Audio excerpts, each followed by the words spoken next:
Hello everyone, আসসালামু আলাইকুম। তো আজকে গিয়েছিলাম আমার ড্রিম ইউনিভার্সিটি, ঢাকা ইউনিভার্সিটি। তো বাসার এত কাছে থাকা সত্ত্বেও এতদিনে একবারও যাওয়ার সুযোগ হয়নি। আজকে ভাবলাম যেয়ে ছাড়বো। গিয়ে দেখি ঢাকা ইউনিভার্সিটির বাস অ্যান্ড একটা গাড়ি, যেটা কিনা শুধুমাত্র স্টুডেন্টদের জন্য।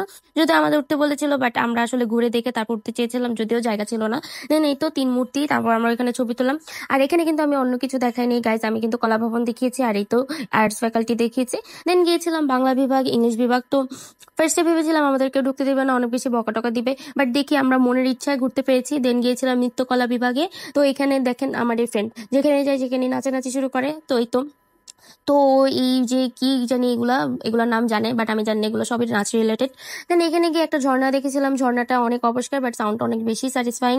দেন ওদের ক্যান্টিন থেকে ফ্রাইড রাইস আর চিকেন নিয়েছিলাম, সাথে ভেজিটেবল, বাট রাইসের পরিমাণ ছিল খুবই কম। আর এই তো দেখেন আমার ফ্রেন্ড যেখানে যায় দুষ্টামি করে, কি বলতেছে আপনারাই শুনেন।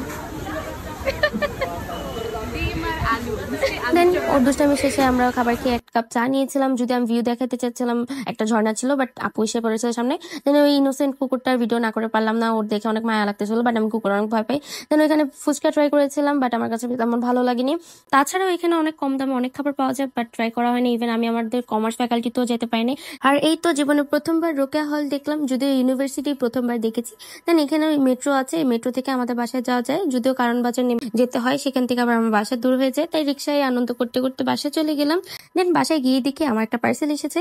তো পার্সেলের ভিডিওটা নেক্সট ভিডিওতে শেয়ার করবো। তো আজকের ভিডিওটা এই পর্যন্তই। আল্লাহ হাফিজ।